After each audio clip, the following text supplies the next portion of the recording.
Okay. Pranks చేసిన తర్వాత వాళ్ళు వీడియో వద్దన్న తర్వాత ఆపేస్తారు కదా! దాని తర్వాత వాళ్ళు గ్రడ్జ్ పెట్టుకొని ఏమన్నా చేసినవి ఉంటాయా? లేదు.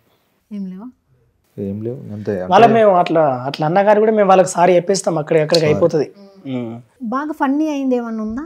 అంటే ఆ షూటే బాగా ఫన్నీ అయ్యి వాళ్ళు కూడా ఇంకా ఫన్నీ తీసుకున్నది ఒక ఫన్నీది. ఎప్పుడు ప్రాంక్ అంటే ఎప్పుడు కష్టమైన ఎందుకు ప్రాంక్ది బాగా ఫన్నీ అయ్యింది చెప్పండి. పార్కులో ఫ్రాంక్ ప్రాంక్ అది ఇక వాళ్ళు ఎంత నవ్వుకున్నది లేదు కానీ మేమైతే నవ్వుకుంటే చేసినాం అన్నట్టు ప్రాంక్. నాకు ఇట్లా దమ్మ ఆడలేదు అంత నవ్వినాం. ఎందుకు? ఆ చేసే సౌండ్లకు ఎవరు అంటే స్పీకర్ ఉంటాను స్పీకర్ తోని అండ్ మొబైల్ తో ఇట్లా బ్లూటూత్ కనెక్ట్ చేసి ఫ్యాక్స్ ఉంటాయి కదా, అంటే అక్కడ ఆటోమేటిక్ నా దగ్గరనే ఉంటుంది. అవతల వాళ్ళు ఇప్పుడు ఏంది ఇట్లా ఎక్సర్సైజ్ లెక్క అట్లా చేస్తారు అన్నట్టు, ఇట్లా ఇట్లా కూడా వేసాను అనుకో, నేను కూడా అతని పక్కన కూర్చొని లేదు అతని దగ్గర కూర్చొని అతని లెక్కనే ఎత్తా చేసి బాక్స్ దగ్గర టెంటర్ అవుతుందా సౌండ్ వస్తుంది, దెబ్బకైనా అటు ఇడుగుతారు కథ అక్కడ లేచిపోడే వేసిండారు కోరి అట్లా జరిగినాయి. Okay okay. మీరు దాంట్లో పార్టిసిపేట్ చేయలేదా? నేనే సౌండ్ నుండి అట్లా వస్తుంది. Okay okay.